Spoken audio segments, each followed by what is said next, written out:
now that we've seen Ross give us some kind of definition of the meaning of right, remember it's just obligation, can't unpack it, it's a primitive, so it's kind of funny to talk about its meaning.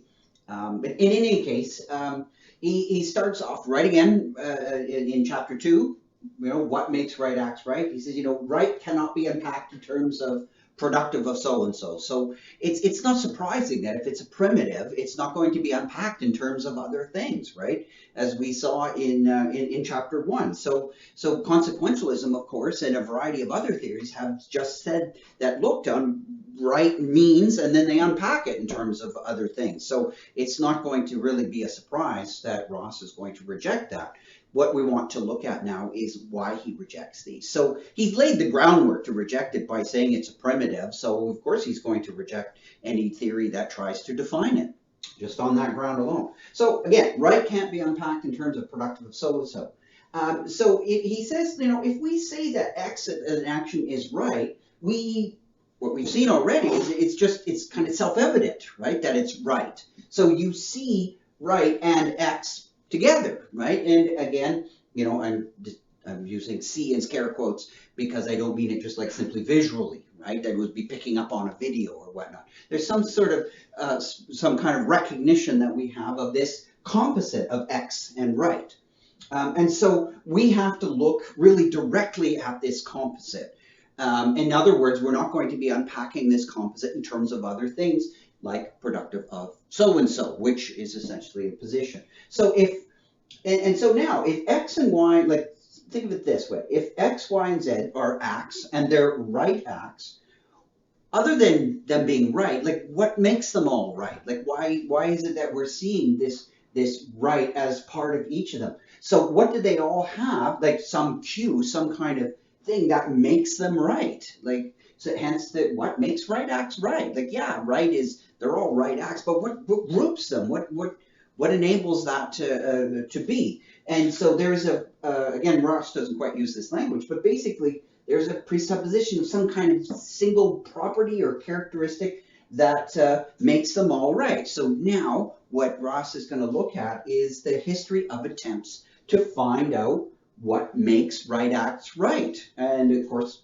these are largely going to be utilitarian type investigations, which are along the lines of the productive of so-and-so, which he regrets, which he rejects. But in any case, he noticed that there is a presupposition that Ross shares with the tradition, that there is a single characteristic. So it's not a pluralism, it's not a variety of things that could be grouping right acts under various acts under the rubric right act. That it's a single one. So it's not a plurality. It's a monistic type of approach.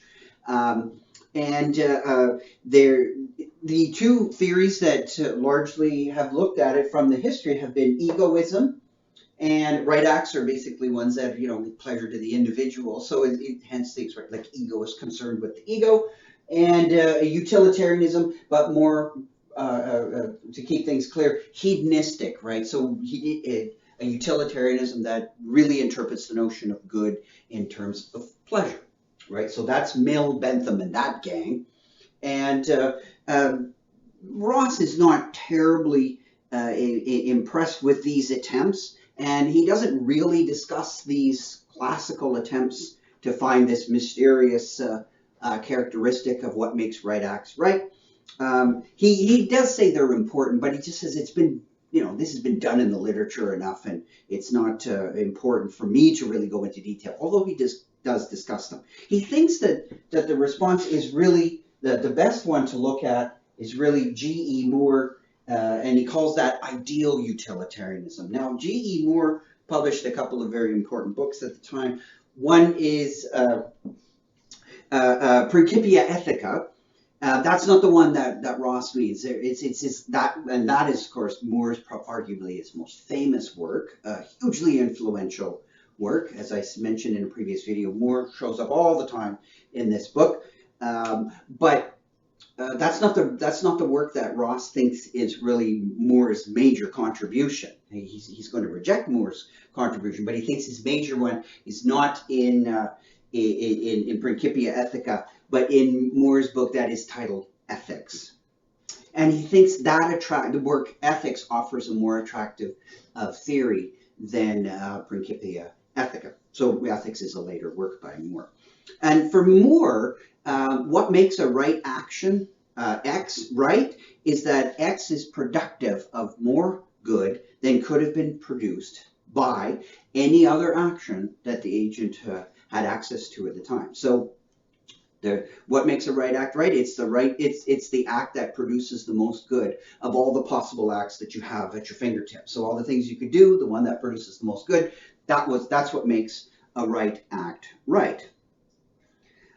So Ross says that this is attractive. He doesn't agree with it necessarily, but he says that this is the culmination of the attempts to ground this what he has argued is a primitive, but the previous attempts were trying to take this concept of right and ground it on something else, right? To reduce it down to something else, productive of so-and-so or whatever. He thinks that Mill and Bentham are in this tradition, and it culminates in this ideal utilitarianism as expressed by G.E. Moore.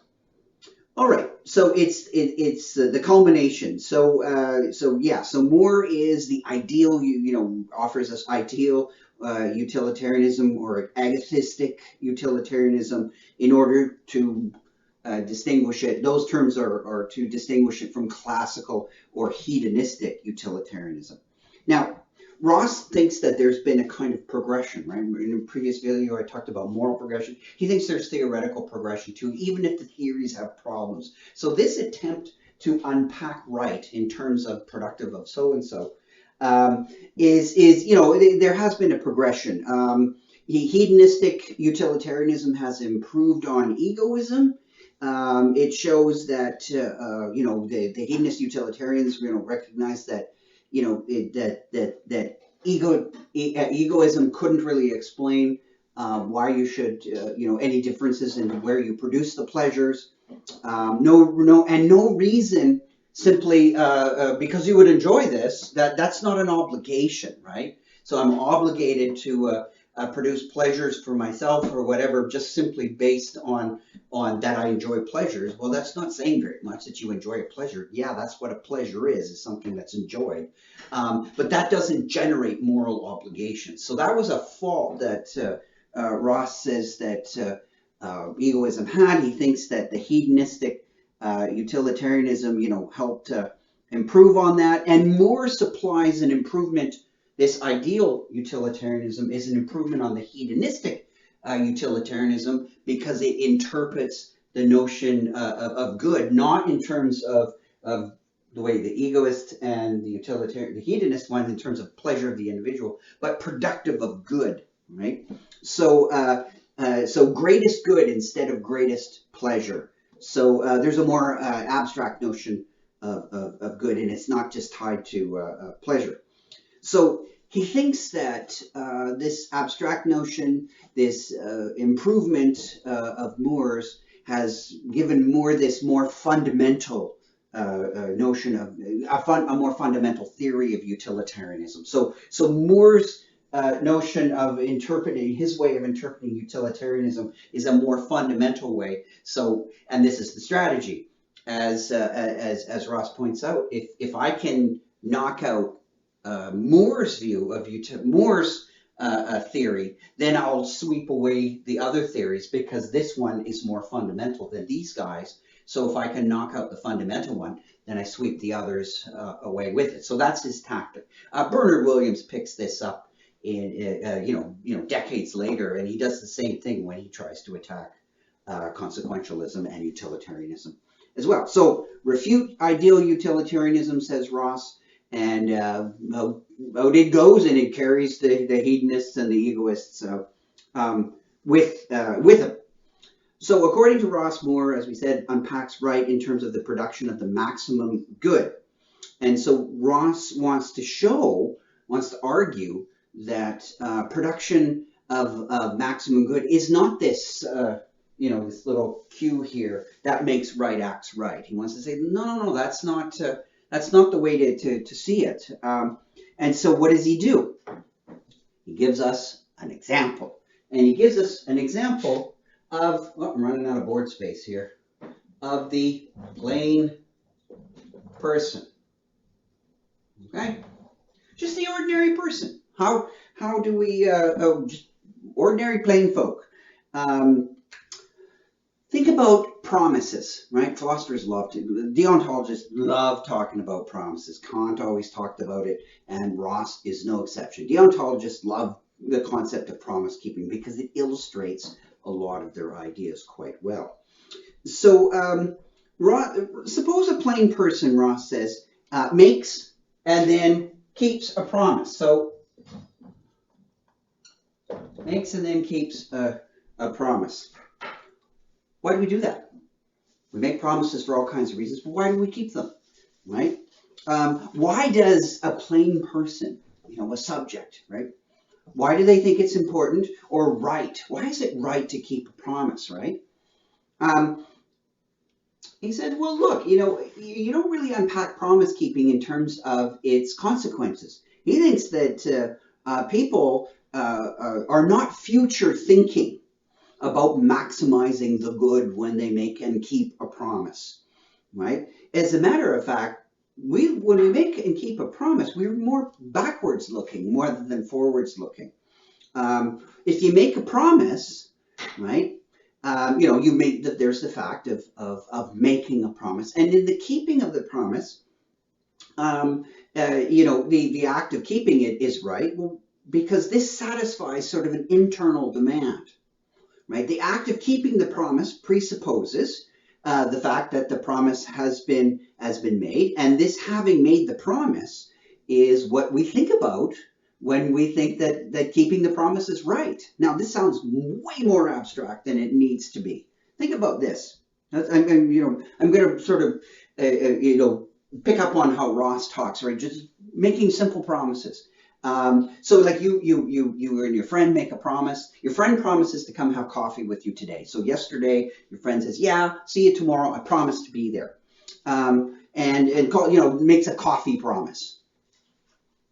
And then today they say, not coming, right? What's the first thing we would say? If we might say, why not, or whatever, but if normally we say, well, hey, you promised. So this idea of the promise, the obligation is all tied up in the notion of the promise. So if you say something like, hey, you promised, you're condemning the action of not showing up as wrong. So not showing up is wrong, and showing up is right.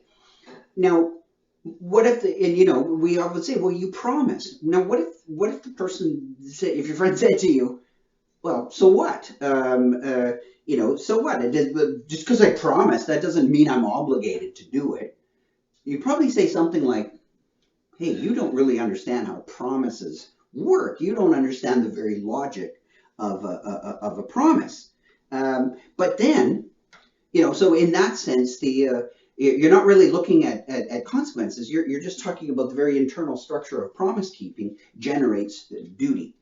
Now, it's not complete. Like Kant is very strict about this. Yeah, promises like those he thought were perfect duties. No exceptions. But Ross is saying, but let's look at reality, right? So we're looking at a plain person, promise keeping. So, we're just plain folk here.